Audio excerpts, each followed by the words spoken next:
Long ago, in a land where red earth kissed bare feet and the moon listened to human sorrow, there lived a woman called Ezin. Ezin was not rich. Her hut was small. Her farm was modest. But her heart was wider than the village square. People knew her as the woman who never closed her door when the rain was heavy or when a stranger knocked. One season, when the Harmattan wind carried both dust and hunger, a troubling sight appeared at the edge of the village. A young maiden sat beneath the old iroko tree. Her clothes were torn. Her eyes were swollen from crying. And her womb was heavy with child. No one asked her name. No one offered her water. For in that village, a maiden who carried a child without a husband was seen as a curse. The elders warned their daughters. The women whispered. The men looked away. But Ezin saw her. She noticed how the girl shivered at night.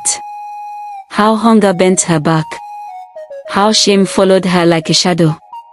Ezin walked to her and asked gently, "My daughter, who are you?"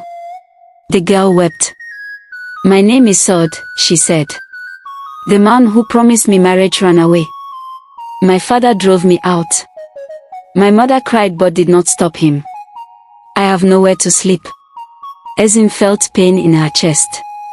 That night, she broke the law of fear. She took Sod into her hut.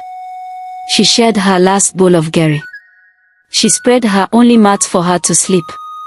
She ignored the voices of the village. "Ezin," they said, "you invite trouble into your house."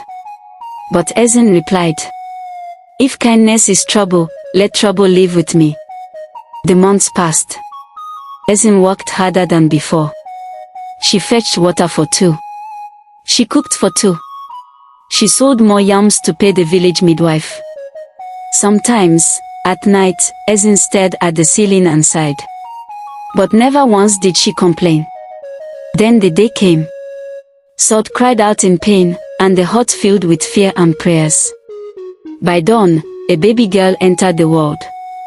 The child cried loudly, as if greeting life with courage. Ezin smiled for the first time in many months. But joy does not always stay long. After the child's naming ceremony, Sod changed.